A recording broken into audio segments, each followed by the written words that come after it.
Jesus, groot beamal, sterke verlosser, magtige Heer en Heiland, Immanuel, God is met ons, reddende Heere, levende woord.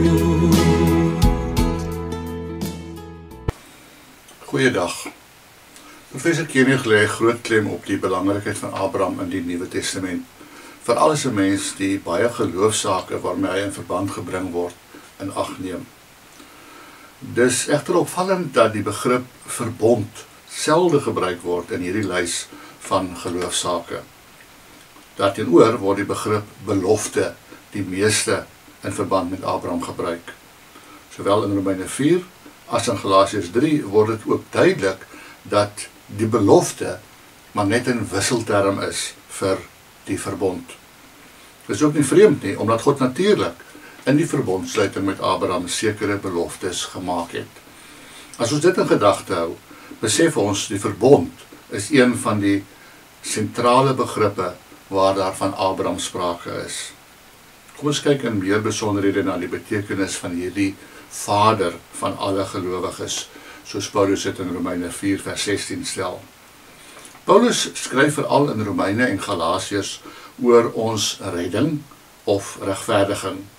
En sy groot boodskap is dat ons deur geloof gered word en nie deur die wet te onderhou nie. Paulus skryf breedvoerig in Romeine 4 oor ons redding. En wanneer hy 'n voorbeeld van redding of regverdiging soek deur die geloof, kies hy vir Abraham. Merkwaardig, want dis daarom ver in die verlede.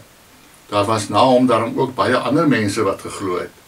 Waarom dan juis vir Abraham?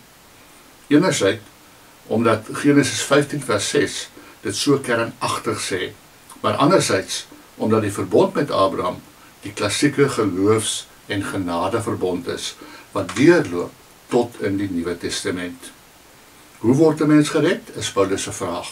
Wat sy antwoord is, Abraham het in God geglo en daarom het God hom vrygespreek. Romeine 4 vers 3. En van hier af ontwikkel Paulus dan 'n geweldige perspektief op die betekenis van Abraham en die verbond wat God met hom gesluit het. Dus uit en uit 'n genade- en geloofsverbond. En dit loop dan uit op die ingrypende uitspraak dat Abraham nie net die vader van Israel is nie, maar die vader van ons almal. Romeine 4 vers 16. Dit beteken hy is die vader van alle gelowiges, sodat hy vir ons almal van die allergrootste betekenis is. Daarom is dit so belangrik om te kyk na die betekenis wat Paulus hier aan hom gee. Abraham is nie vrygespreek op grond van sy dade nie, maar omdat hy geglo het.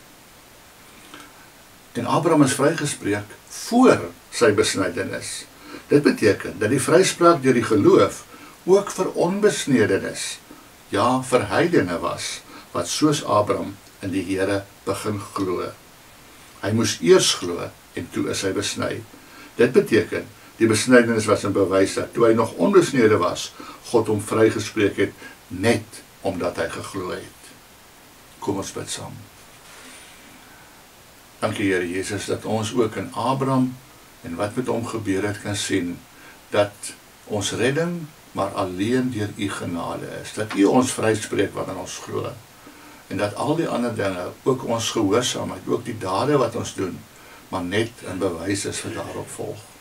In Jesus se naam. Amen.